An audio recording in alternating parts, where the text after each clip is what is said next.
Welcome everyone, a guy trying here, and today I'm going to kick off a new series that covers the basics of Altered TCG. We'll begin with perhaps the most interesting thing about Altered, which is the concept of card families and the shifting rarity scale. So let's get into it.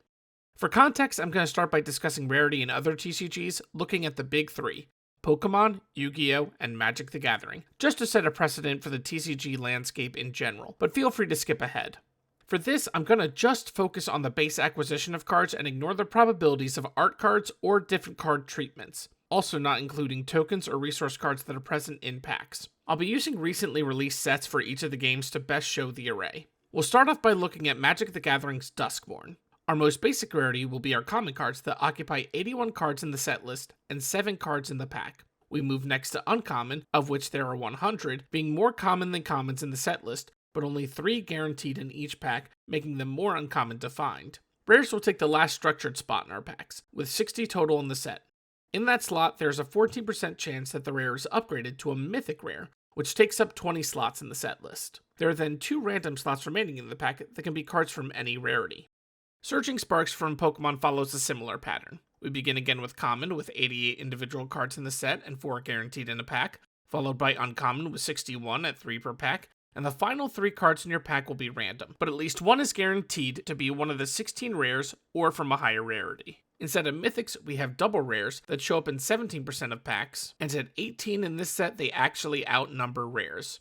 Looking through other Scarlet Violet sets for Pokemon, this doesn't always seem to be the case though. There are many sets that have more rares than double rares, but they're always within 1 or 2 of each other. On top of all this though, there are 8 Ace Spec rares that appear at a 5% pull rate, but you only need 1 copy of each for a playset. Yu-Gi-Oh's Rage of the Abyss has 50 commons that are 8 per pack and puts all other rarities into a shared slot. That slot has a 75% chance to be one of the 26 super rares, a 17% to be one of the 14 ultra rares, or an 8% chance to be one of the 10 secret rares.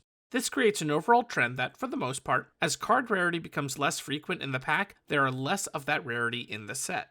While I use these 3 games as they are the most recognizable, this trend can be found in most major TCGs on the market. However, Altered breaks this convention. Equinox has used the term card family several times to describe their method of rarity, so let's focus on that and use their language. And beyond the gates, there are a total of 162 card families, each that starts with a common. Here we have a common permanent, a common spell, and a common character to represent the 3 different card types that are currently in the game, excluding hero cards. Unlike other TCGs, in Altered, rares are not completely different cards, but instead changed versions of common cards. So let's take our common cards and upgrade them to their rare forms.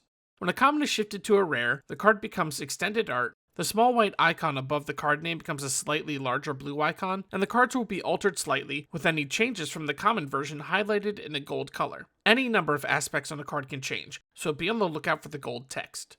For our examples, Lyra Festival gives a character fleeting, anchored, or asleep instead of drawing a card, which helps the player complete Festival's alternate win condition. Kraken's Wrath can target up to 4 characters with a total hand cost of 6 or less, helping deal with wider boards. And Atlas gains the Seasoned keyword, as well as a support ability that can be used to boost your next played character twice.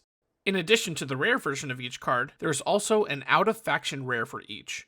Out-of-faction rares, or oofs, as some in the community call them, can retain the power of the card family's common, like Lyra Festival, the rare, like Kraken's Wrath, or have their abilities further altered to reflect the new faction, like Atlas.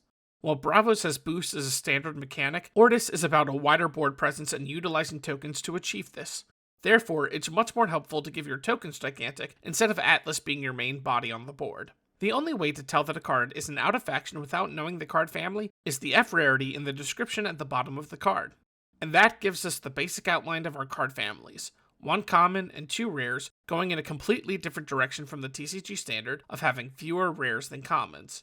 This means there are twice as many rares in Altered, despite there being 7 commons and 3 rares to a pack. But we're not done yet. The character card family still has one more trick up its sleeve. There's a 3rd rarity in Altered that is currently exclusive to character cards: the unique rarity. On average, 1 out of every 8 packs will replace the 3rd rare slot with a unique character. Uniques are full art, have a golden icon, and are truly unique. Uniques are one-of-a-kind cards that can vary in costs, stats, and abilities, even going so far as to borrow abilities from other characters. There's an algorithm designed by Equinox that generates the uniques, and the uniques will still keep the essence of the original card family. For Atlas, that means uniques will have gigantic somewhere on the card and hover around 4 to 6 costs. There are multiple thousands of unique atlases, and even though there are many that could have similar abilities, stats, and cost, there will never be 2 that are identical. And uniques are still tied to the card family, and therefore will only appear in the 2 factions that are present in the rares. Due to the random nature of uniques, there will be some that are bad, many that are mediocre, and a few that are insanely powerful.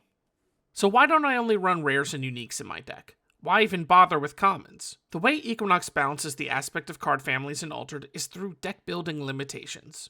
In many card games, you're able to play as many cards of a shared rarity in your deck as possible. So if I want to play a deck of 24 lands and 36 mythic rares in Magic, I could. Although, I doubt it'd be the best strategy. The closest system in the examples given is the fact that you can only have 1 A-spec rare in your Pokemon deck. In Altered, your deck is only ever allowed to have 3 uniques and 15 rares. Your deck can be more than the minimum 39 cards, but no matter how big it is, you are still tied to 3 and 15, and you are only able to have 3 cards from any single card family in your deck. So I could run any rarity combinations of 3 Atlases in my deck, but then I'm at my limit for the card family. Even 3 different uniques. It's important to note that even though you'll be able to print multiple copies of the same unique with print on demand, you can only have 1 of each unique in your deck. This all adds complexity to deck building because you need to find which rarities work for you. You can strengthen your core faction cards with your rares, or you can expand your card pool with out of factions. This also adds some interesting math, because even though there are twice as many rares as commons, they appear in packs less than half as frequently and can occupy less than half of your deck. There are many unique aspects to Altered, if you'll pardon the pun, but Equinox's design around rarity and card families is, to me, so core to the design of Altered, that's where I wanted to start our expedition into the game. This is a first step, and I hope you'll join me as we enter the tumult and see what else is in store. Thanks everyone for watching. I hope you found this helpful in some way. If you did, feel free to like and subscribe, but if you made it this far, just know that I'm happy you stayed with me this long. I'm still planning to make deck guides, but felt like they assumed you're already familiar with the game, so I thought some intro content to Alter might be helpful. If you have any topics you'd like me to cover, feel free to let me know in the comments. That's all for now, but I hope we see each other again.